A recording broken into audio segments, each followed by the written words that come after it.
नमस्कार मंडळी, आज आपण करतो एक विदर्भ स्पेशल रेसिपी, ती म्हणजे चित्रे वाल किंवा लष्कर वालाची भाजी।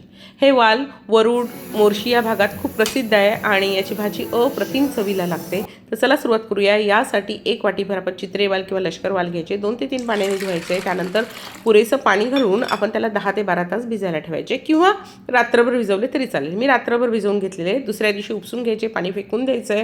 त्यानंतर कुकरमध्ये वाल घालायचे, पुरेसं पाणी घालायचं, चवीनुसार मीठ घालायचं, चिमूटभर हिंग घालायचं आहे आणि त्यानंतर कुकरचं झाकण बंद करून 2 शिट्ट्या काढून घ्यायच्या। आता आपण तोपर्यंत मसाला तयार करून घेऊया। तर एका तव्यावर अगदी थोडं तेल घालायचं आहे, त्यावर एक कांदा घातला आहे, कांदा लालसर रंगावर परतून घ्यायचा आहे। कांदा परतला गेला की 1 चमचाभर धणे पण थोडेसे तेलावर परतून घ्यायचे।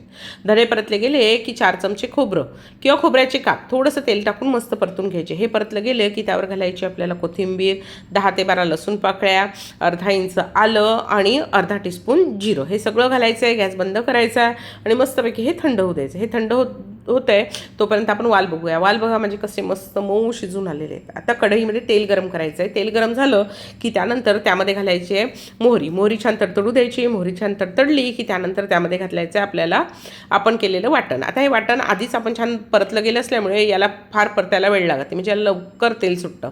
तर तेल घातलेलं आहे मी आणि आपल्याला मस्त पुन्हा तेल सुटेपर्यंत एकदा छान परतून घेऊया, म्हणजे मसाल्याच्या भाजीला तवंगही चांगला येतो आणि चवही छान येते। बघा, याला छान तेल सुटलं की लगेच त्यामध्ये हळद घातली आहे, लाल तिखट घालायचं आहे आणि त्याचबरोबर घरगुती मसाला घातला आहे मी। तुमच्याकडे असेल तर काळा मसाला, गोडा मसाला किंवा नसेल तर अगदी गरम मसाला घातला तरी चालेल। आता हे सगळे मसाले छान घातले, त्यानंतर थोडीशी कसुरी मेथी हातावर चोळून घातली आहे, त्याचबरोबर अगदी थोडं पाणी घातलं आहे। आता मसाल्याला पुन्हा एकदा छान तेल सुटू देऊया।